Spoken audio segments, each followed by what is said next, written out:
ஒரு health insurance எடுக்கிறதுக்கு முன்னாடி இதெல்லாம் தெரிஞ்சுக்கிட்டு எடுங்க.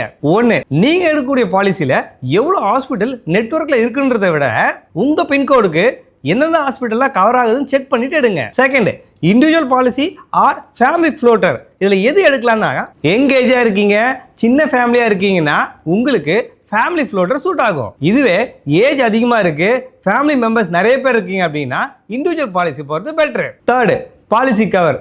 ஜென்ரலா 5 lakhs 10 lakhs எடுக்காம கிரிட்டிக்கல் இல்னஸுக்கு எவ்வளவு தேவைப்படுமோ அந்த அளவுக்கு பாலிசி கவரை எடுங்க. எக்ஸாம்பிளுக்கு லிவர் டிரான்ஸ்பிளான்ட்டுக்கு 25 lakhs ஆகுது, போன் மேரோ டிரான்ஸ்பிளான்ட்டுக்கு 20 lakhs ஆகுது.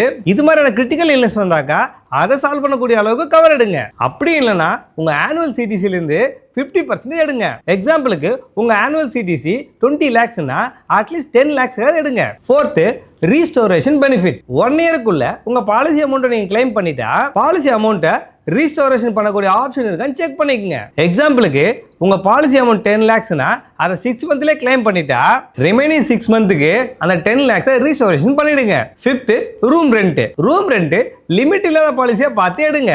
ஏன்னா ரூம் ரெண்ட்டுக்கு கேப் இருந்தா நீங்க ஹாஸ்பிட்டல் அட்மிட் ஆகும்போது அந்த ரூம் கிடைக்கல அப்படின்னா எக்ஸ்ட்ரா வரக்கூடிய அமௌண்ட் நீங்க தான் பே பண்ணணும். Sixth, day care treatment. ஜென்ரலா பாலிசி ஹாஸ்பிட்டல்ல 24 hours அட்மிட் ஆனதான் கிளைம் பண்ண முடியும். ஆனா இப்ப நிறைய அட்வான்ஸ் ட்ரீட்மெண்டால வித்தின் டேக்குள்ளே ட்ரீட்மெண்ட் முடிஞ்சிடுது. இதெல்லாமும் கவர் ஆகுதான்னு செக் பண்ணிக்கங்க. எக்ஸாம்பிளுக்கு கேட்ராக் ஆப்ரேஷன்ல மார்னிங் நீங்க அட்மிட் ஆகி ஈவினிங்கே உங்களுக்கு வீட்டுக்கு வந்துடலாம். இது மாதிரி ட்ரீட்மெண்ட்லாம் கவர் ஆகுதுன்னு செக் பண்ணிக்கங்க.